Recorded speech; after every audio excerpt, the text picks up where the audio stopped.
അച്ചു എന്താ ആലോചിക്കുന്നത്? അല്ല, നമ്മുടെ കല്യാണം എത്ര എളുപ്പം കഴിഞ്ഞല്ലേ? കഴുത്തിലൊരു താലി വീണപ്പോ എന്ത് തോന്നുന്നു? എന്തോ ഒരു ഭാരം പോലെ. അതാണ് ഭാര്യ എന്ന് പറയുന്നത്. പിന്നെ വെറുതെ ഭാരം ചുമക്കുന്നവൾ ഭാര്യ. ഇന്നലെ വരെ കണ്ട പൊട്ടി പെണ്ണല നീ ഇപ്പോ ഉത്തരവാദിത്തപ്പെട്ടൊരു ഭാര്യ.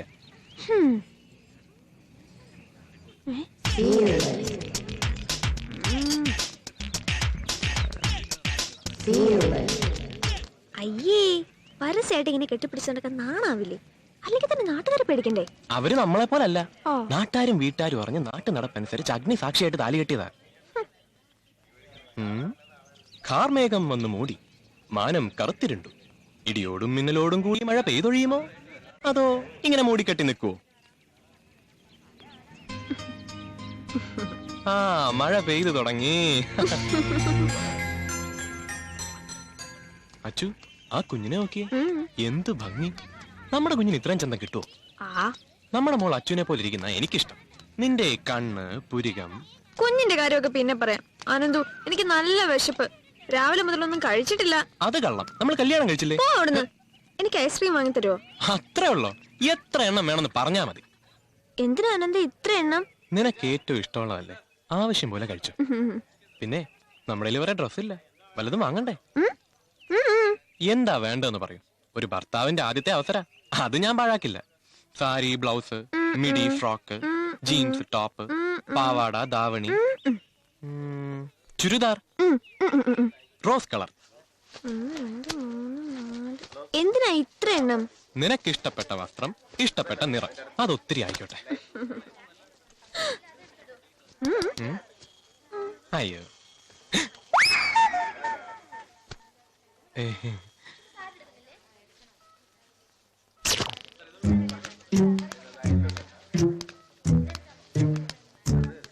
ആ കള്ളി ഇങ്ങോട്ട് തന്നെ നോക്കി നിപ്പുണ്ട്. തുണിയെടുത്ത് വേഗം സ്ഥലം വിടാം. എങ്ങോട്ട്?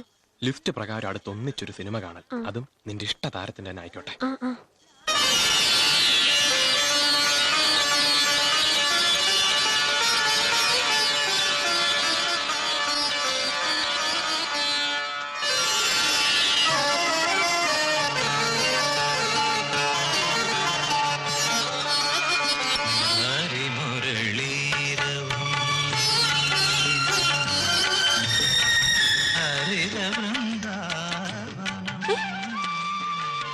എന്താ?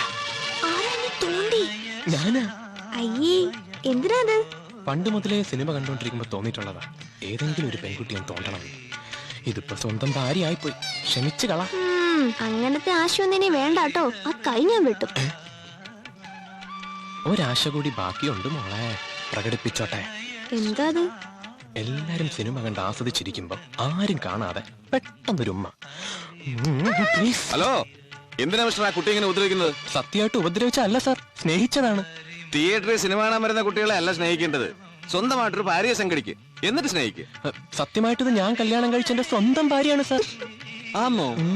എന്നാ പിന്നെ ആ കുട്ടി എന്താ സഹകരിക്കാൻ? പരിചയക്കുറവാ സാർ. അനന്തുന്റെ ഒരു കാര്യം, സിനിമ ടാക്കീസിലെ വല്ല ഹീറോ ആവാൻ ശ്രമിച്ചതാ. അയാൾ ചൂടായി എന്ത് ചെയ്യായിരുന്നു? ഞാൻ തണുക്കും. ചേട്ടാ ഒരു കോമഡി അടിച്ചല്ലേ എന്ന് ഞാൻ പറയും. അപ്പൊ പേടിയുണ്ടല്ലേ? കള്ളപ്പൂച്ച. അതെ, കള്ളപ്പൂച്ച തന്നെ. എന്തും കട്ട് തിന്നുമ്പോഴാ രുചി. അനന്തു, നീ വെറും തറയാണല്ലേ. ഏത് പുരുഷനും തറയാവുന്ന ഒരു ഏരിയാണിത്. പിന്നെ നീ എന്താ എന്നെ വിളിച്ചത്? അനന്തു. അതൊക്കെ ഇന്നലെ വരെ. ഇന്ന് ഞാൻ നിന്റെ കെട്ടിയോനാ. അപ്പൊ അതനുസരിച്ചൊരു ബഹുമാനം വിളിയിലൊക്കെ വേണം. എനിക്ക് നിന്നെ ചേട്ടനൊന്നും വിളിക്കാൻ പറ്റില്ല. പിന്നെന്ത് കുന്താ? വേണമെങ്കിൽ പിള്ളേരുടെ അച്ഛൻ വിളിക്കാം. അത് പിള്ളേരുണ്ടായിട്ടില്ലേ പറ്റൂ. നമ്മളെ കളിക്കൂട്ടുകാരല്ലേ, വാടാ പാടാന്ന് വിളിക്കാം. എങ്കിലും ഞാൻ തട്ടും. എടാ അനന്തു, എന്തിനാ എന്റെ ആഗ്രഹങ്ങൾ മാത്രം സാധിച്ചത്? നിനക്കൊന്നും വേണ്ടേ? എനിക്ക് നീയില്ലേ, നീ മാത്രം മതി. Senti senti. അതെ, രാത്രിയെ നമ്മൾ എവിടെ താമസിക്കും? എവിടെയാ നമുക്കൊരു അഭയം? എന്താ അനന്തു? നമുക്ക് അഭയം പ്രാപിക്കാൻ ഒരുപാട് സ്ഥലങ്ങളുണ്ട്. ദേ നോക്കി, നടുക്കടൽ, അവിടെ നമുക്കൊരു അഭയമുണ്ട്. ഓടി വരുന്ന ട്രെയിനിന് മുമ്പിൽ നമുക്കൊരു അഭയമുണ്ട്. നല്ല ഉറപ്പുള്ള സീലിംഗ് ഫാനിൽ നമുക്കൊരു അഭയമുണ്ട്. എന്താ അനന്തു ഇങ്ങനെയൊക്കെ പറയുന്നത്? അതെ അച്ചു, നമുക്ക് മരിക്കാം.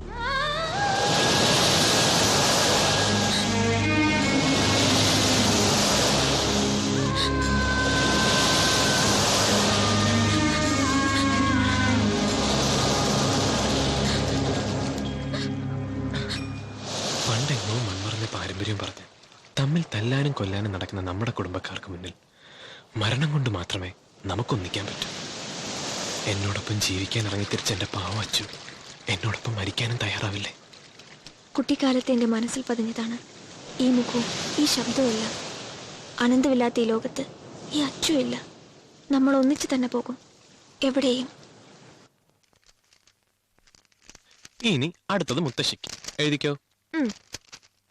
പ്രിയപ്പെട്ട ഞങ്ങളുടെ മുത്തശ്ശിക്ക്. ഇതൊരു ചരമക്കുറിപ്പാണ്. മുത്തശ്ശി വിഷമിക്കരുത്.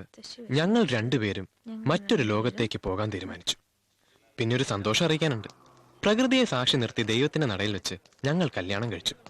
ആ സംതൃപ്തിയോടെയാണ് ഞങ്ങൾ പോകുന്നത്. ഈ കത്ത് കയ്യിൽ കിട്ടുമ്പോഴേക്കും ഞങ്ങൾ അങ്ങ് പരലോകത്തെത്തിയിരിക്കും. ഒരപേക്ഷയുണ്ട്. ജീവിക്കാനോ സമ്മതിച്ചില്ല. മരിച്ചാലെങ്കിലും ഞങ്ങളെ ഒരുമിച്ചടക്കം ചെയ്യാൻ മുത്തശ്ശി പറയണം എന്ന് മുത്തശ്ശിയുടെ പേരമക്കൾ അനന്തു, അച്ചു. ഹോ, എല്ലാവർക്കും പ്രത്യേകമായി തന്നെ എഴുതിയിട്ടുണ്ട്. ഇനി വിവരം അറിയിച്ചില്ല എന്നുള്ള പരാതി വേണ്ട. അയ്യോ, ഒരാളെ മറന്നു. ആരെ? നമ്മുടെ ഭാസ്കരനെ. അതിന് ചന്തൂട്ടിക്ക് എഴുതിയിട്ടുണ്ടല്ലോ. ചന്തൂട്ടിക്ക് എഴുതിയിട്ട് ഭാസ്കരന് പ്രത്യേകം എഴുതിയില്ലെങ്കിൽ ഫീൽ ചെയ്യില്ലേ? ഇതെന്താ കല്യാണ പ്രത്യേകം കത്തയക്കാൻ? ഫീൽ ചെയ്യുന്നേ ചേട്ടെ. അപ്പോഴേക്കും നമ്മൾ മരിച്ചു കഴിയല്ലോ.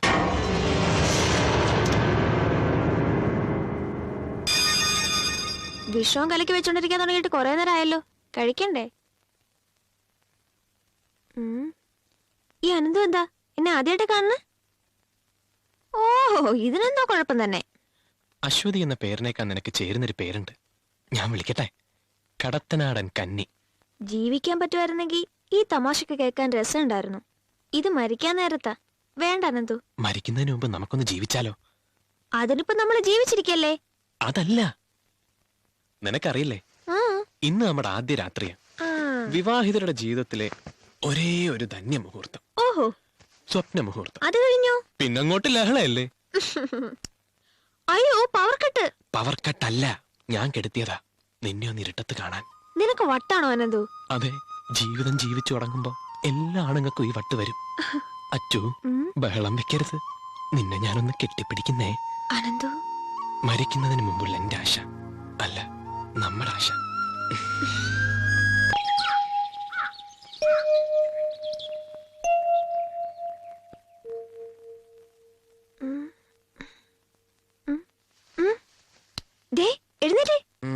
സുഖവാസത്തിന് വന്നതാ.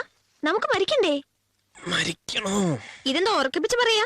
മരിച്ചില്ലെങ്കിൽ നമ്മളെ അവര് വെറുതെ വിടോ? ഇപ്പൊ മരിക്കാൻ തോന്നുന്നില്ല അച്ചു. അസലായി. എല്ലാരും എഴുതി അറിയിച്ചിട്ട് ഇപ്പൊ കാല് മാറാ. ശരിയാ, എഴുത്തെത്തുന്നതിന് മുമ്പ് മരിച്ചില്ലെങ്കിൽ അവര് തന്നെ നമ്മളെ കൊല്ലും. മരിക്കാം. നമ്മള് കുളിച്ചില്ല. അതൊക്കെ അവര് കുളിപ്പിച്ചോളൂ. മരിച്ചു കഴിഞ്ഞാ കുളിപ്പിച്ച് കോടിയിട്ട് അടക്കം ചെയ്യും.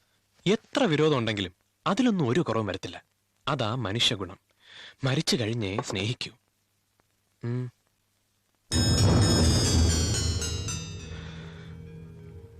എന്താ ഒരു വിഷമം പോലെ?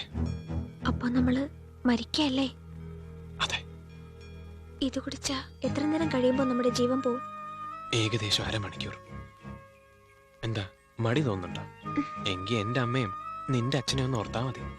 മരിക്കാനുള്ള ധൈര്യം താനെ കിട്ടും. ഇത് കഴിച്ച് എല്ലാം മറന്ന് മെല്ലെ മെല്ലെ ഉറങ്ങണം. ഒരിക്കലും ഉണരാത്ത ഉറക്കം.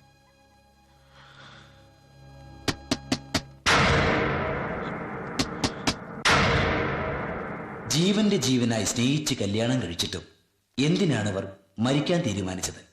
കഥ ഒരല്പം പിറകോട്ട്.